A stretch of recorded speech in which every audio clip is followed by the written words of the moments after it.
ATM Mizanur Rahman Mizan ভাইয়ের পক্ষে আমরা জাতীয়তাবাদী শক্তি ছাত্রদল যুবদল স্বেচ্ছাসেবক দল শ্রমিক দল সকল অঙ্গ সংগঠনের নেতা কর্মীরা রাজপথে একত্রিত হয়েছি মিজান ভাইয়ের পক্ষে।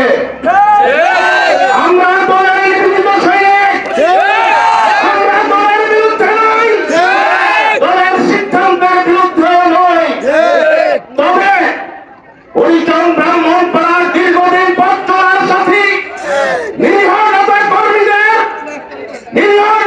নেতা কর্মীদের স্তর পদে এটিএম মিজানুর রহমান সাহেব এই জনপদে যে শ্রম ঘাম মেধা অর্থ ফিরিয়ে দিয়েছেন, আমরা তার জন্য এই আসনের নমিনেশন দাবি করতেই পারি, দাবি করাটাই আমাদের অধিকার। তবে দলের চূড়ান্ত সিদ্ধান্ত আমরা কখনো অমান্য করতে পারবো না, সিদ্ধান্ত পর্যন্ত অপেক্ষা করতে হবে। ইতিমধ্যে 3 তারিখ যখন সংক্ষিপ্ত ভাবে অস্থায়ী নাম ঘোষণা করা হয়, এই জনপদের বিভিন্ন নেতা কর্মীদের বাড়ির সামনে ফটকাবাজি হুন্ডার গিয়ার বাজিয়ে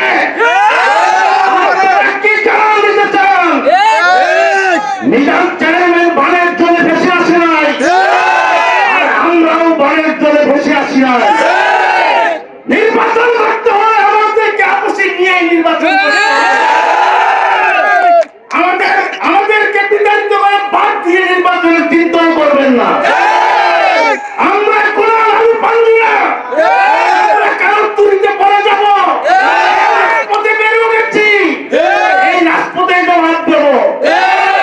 আমাদের কোন নেতা কর্মীদের সাথে কোন শৃঙ্খল উস্কানিমূলক আচরণ করবেন না। এইবারে আমি আমার সংক্ষিপ্ত বক্তব্য শেষ করছি।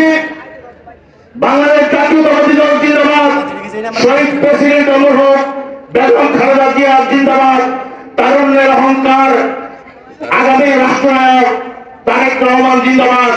আসসালামু আলাইকুম।